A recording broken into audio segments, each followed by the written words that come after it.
ఎవరింటిపై అయినా స్కెచ్ వేశాడంటే ఖచ్చితంగా ఆ ఇంట్లో సొమ్ము ఖాళీ అయినట్టే. ఇప్పటికీ కొన్ని కోట్ల రూపాయలు దోచేశాడు. దాదాపు దేశం మొత్తం మీద 12 రాష్ట్రాల్లో 40కు పైగా దొంగతనాలు చేశాడు. నేరుగా పోలీసుల చేతికి చిక్కలేదు. మన హైదరాబాద్ వచ్చాక మన పోలీసుల దెబ్బకు లొంగిపోక తప్పలేదు. అదంతా బానే ఉంది కానీ ఒక దొంగ గురించి ఎందుకు చెప్పుకుంటున్నాం అనే కదా మీ డౌట్. తన కోరికలు తీర్చుకుంటూనే మిగిలిన సొమ్మంతా పేద ప్రజలకు ఇచ్చేవాడు, పంచిపెట్టేవాడు, బంగారమూ పంచిపెట్టేవాడు. తన సొంత ఊరిలో కోట్లు ఖర్చు చేసి రోడ్లు వేయించాడు. అలాగే చాలా ఊర్లకి ఎంతో సహాయం చేశాడు. పేదవాళ్లు సహాయం కోసం వస్తే చేతికి ఎంత వస్తే అంత ఇచ్చేసేవాడు. కొన్ని నెలల పాటు ఇల్లు వాకిలి లేని వాళ్లకు, ఆకలితో అలమటిస్తున్న పేద ప్రజలకు కడుపు నిండా అన్నం పెట్టాడు. దొంగలించిన దాంట్లో ఎక్కువ శాతం పేదలకే ఖర్చు చేశాడు. వైద్యానికి, అనాథ పిల్లల చదువులకి, వాళ్ల పెళ్లిళ్లకు ఖర్చు చేసేవాడు.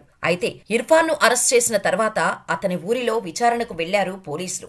ఆ ఊరిని చూసి షాక్ అయిపోయారు. ప్రేమ, పెళ్లి, ఉద్యోగం, ఆరోగ్యం ఏ సమస్యలైనా కేవలం మీ ఫోటో మరియు చేయి చూసి జ్యోతిష్యం చెప్పబడును.